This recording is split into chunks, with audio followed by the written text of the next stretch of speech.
আহ্বান করছি। বিসমিল্লাহির রহমানির রহিম।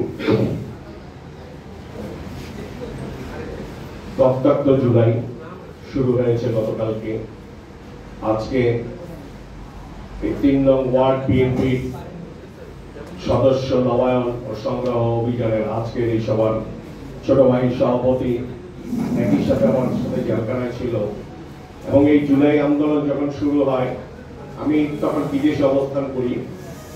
আমি আসলে 17 বছর জেল জুলুম মামলা হামলা সব সহ্য করে যখন আমি দেশে ছিলাম, ঠিক এই আওয়ামী ফ্যাসিস্ট সরকার বিদায় হওয়ার 1.5 মাস আগে আমি অবশ্য বেড়াতে গিয়েছিলাম আমার মেয়ের কাছে।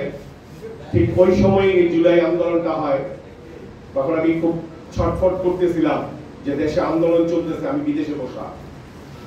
আমি তখন অনেকের সাথেই বিদেশে থেকে ফোনে পরামর্শ দিয়েছি।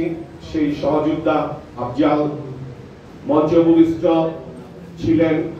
আজকের এই সভার প্রধান অতিথি আপনাদের অনেকেরই প্রিয় ছাত্র দলের সোনালী ফসল নারায়ণগঞ্জ জেলা বিএনপির সংগ্রামী আহ্বায়ক স্যারের ছোট ভাই অধ্যাপক মামুন মাহমুদ, এখানে বিশেষ অতিথি আজকের এই সভার অনুষ্ঠানের উদ্বোধক বন্ধুবর আব্দুল্লাহ মামুন সিনিয়র সহসভাপতি সিদ্ধিরগঞ্জ থানা বিএনপি, মঞ্চ উপবিষ্ট ছোট ভাই জনাব রিয়াজ, আমার পাশে আজকের এই অনুষ্ঠানের বিশেষ অতিথি জনাব ফকির উদ্দিন ভুইয়া, আরেক পাশে আছে স্যানের ছোট ভাই গাজী মনি সহ সম্মানিত নেতৃবৃন্দ, আসসালামু আলাইকুম ওয়া রাহমাতুল্লাহি ওয়া বারাকাতুহু।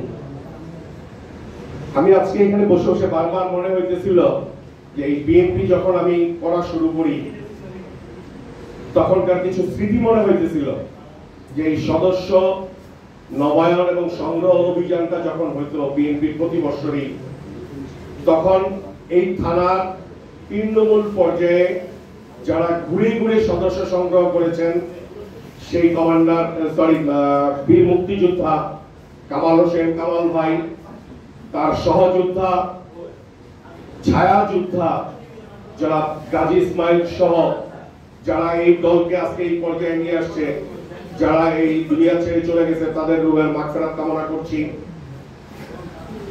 আজকে আসলে জুলাই বিপ্লবের দ্বিতীয় দিন। আমাদের হয়তো সামনে 5ই আগস্ট যেদিন আমরা এই দেশ থেকে ফ্যাসিস্ট সরকারকে বিদায় করেছিলাম, সেই মরণক্ষণে আমাদের সদস্য নবায়ন এবং সংগ্রহ অভিযান। এখানে অনেক ছোট ভাইরাই গত 29 তারিখের অনুষ্ঠান বিষয় নিয়ে গত পরশুদিন কিছু কথা হয়েছে, সেই বিষয়ে এরা তাদের ক্ষোভ প্রকাশ করেছেন। আমি একটু পিছনে তাকাতে চাই। যারা আজকে এই প্রশ্নটা তুলেছেন যে কিভাবে থানা কমিটিকে পাশ কাটিয়ে অনুষ্ঠানটা করলো, আমি তাদের কাছে বিনীতভাবে জানতে চাই, আপনারা যখন 22 সনে কাউন্সিলের নামে প্রহসন করলেন, ওই কাউন্সিলের কোনো কার্ড আপনারা দেখাতে পারবেন যে কাকে অতিথি করে আপনারা কাউন্সিলটা করেছেন? কাউকে না জানিয়ে সবাইকে টেলিফোনে ডেকে নিয়ে সেখানে আপনারা কাউন্সিল করেছেন। ওই সময় যখন আহ্বায়ক কমিটি করেছিলেন সেই কমিটিতে আমি যুগ্ম আহ্বায়ক ছিলাম। আপনারা 1 নম্বর ওয়ার্ডে 5টা কমিটি করার জন্য 5টা ওয়ার্ডের কমিটি করার জন্য সেখানে আমাকে বিশেষ অতিথি করেছেন, অথচ আমাকে ডেকে নিয়ে পিছনে বসায় রাখছেন। আপনাদের সাথেই তো আমি ছিলাম, তাহলে কেন এই অবমূল্যায়ন করেছেন? কারণ আপনারা চান না বিএনপি শক্তিশালী হোক। আপনারা চান না বিএনপি শক্তিশালী হোক। আপনারা যদি বিএনপি শক্তিশালী হোক এটা চাইতেন, তাহলে আজকে এভাবে কাদা ছোড়াছুড়ি করতেন না, উক্কের রাজনীতি করতেন। আমার আহ্বান থাকবে আপনাদের কাছে, সামনে নির্বাচন, এই নারায়ণগঞ্জে অনেক ষড়যন্ত্র হচ্ছে, আপনারা অনেকেই বুঝতে পারতেছেন। আগামী নির্বাচনকে নিয়ে অনেক ধরনের অনেক কিছু হচ্ছে। তো এই নির্বাচনটা যাতে পিছায় যায়, নির্বাচনটা পিছায় গেলে কি হবে? লাভটা কার? যারা আজকে দখলবাজি করতেছেন, বিভিন্ন সেক্টর খাচ্ছেন, তারা লাভবান হবেন। তো এই জন্য অনেক ধরনের ষড়যন্ত্র আপনারা করতেছেন, বিভেদ সৃষ্টি করতেছেন এই বিএনপি নেতা কর্মীদের মাঝখানে। আহ্বান থাকবে এই বিভেদ না করে আসেন ঐক্যবদ্ধ একটা বিএনপি করি।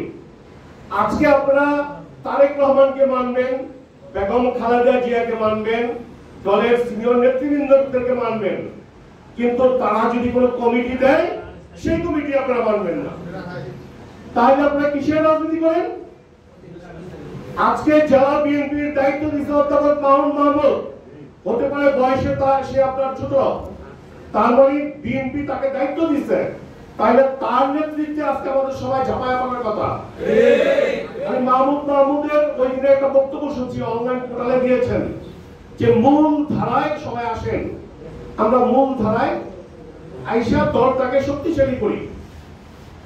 আমাদেরও কথা যে আসেন মূল ধারায় আসেন, মূল ধারায় আইসা দলকে শক্তিশালী করেন। আজকে আপনারা অনেকে অনেক কথা বলেন, 17 বছর যারা আমাদেরকে নির্যাতন নিপীড়ন মামলা হামলা এলাকা ছাড়া করেছে, যাদের প্রত্যক্ষ সহযোগিতায় আমাদের প্রত্যেকের বাপ দাদার ঠিকানা সহ নামগুলা দিয়েছে থানা পুলিশকে, তারা আজকে আপনাদের সহযোদ্ধা, তারা আপনাদের সাথে আজকে বিভিন্ন অনুষ্ঠানে দেখা যায়।